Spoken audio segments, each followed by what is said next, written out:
ओम शांति। आज का प्रश्न है, पर चिंतन पतन की जड़ है और स्व चिंतन उन्नति की सीढ़ी है। आत्मा पर दोनों का क्या प्रभाव है? परमात्मा ने परचिंतन के लिए मना किया है, परंतु इसका कॉज इफेक्ट क्या है और परचिंतन क्यों नहीं करना चाहिए, उससे क्या हानियां हैं, उसका ज्ञान होगा तब ही हम परचिंतन से मुक्त हो सकते हैं। परचिंतन से समय तो व्यर्थ जाता ही है और आत्मिक शक्ति का भी पतन होता है। परचिंतन का प्रभाव आत्मा पर होता है, क्योंकि जैसा चिंतन वैसी हमारी स्थिति भी बनती है, जिससे हमारे कर्म प्रभावित होते हैं।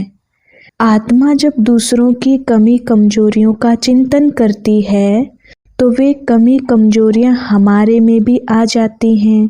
कर्म का विधि विधान है कि जो करेगा सो भरेगा, तो हमको परचिंतन की क्या आवश्यकता है?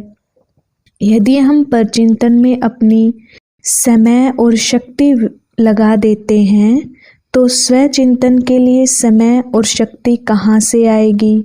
अर्थात स्वचिंतन न करने के कारण आत्मा की यथार्थ उन्नति नहीं हो सकती है।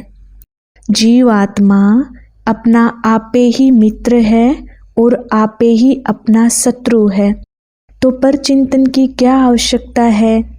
हर आत्मा ड्रामा में निश्चित अपना पार्ट बजा रही है, तो हमको परचिंतन की क्या आवश्यकता है? इससे ईश्वरीय आज्ञा का उल्लंघन होता है और ज्ञान का डिसरिगार्ड है। साक्षी होकर इस विश्व नाटक को देखना ही हमारा कर्तव्य है और परमात्मा ने हमको साक्षी होकर इस विश्व नाटक को देखने के लिए कहा है। यदि हम आत्मिक स्थिति में स्थित होकर साक्षी होकर इस विश्व नाटक को देखते हैं तो परमानंद की अनुभूति करेंगे। इन सब बातों को जानकर हम परचिंतन करते हैं तो ज्ञान का अपमान करते हैं, और ज्ञान का अपमान सो ज्ञानदाता का अपमान है। ओम शांति।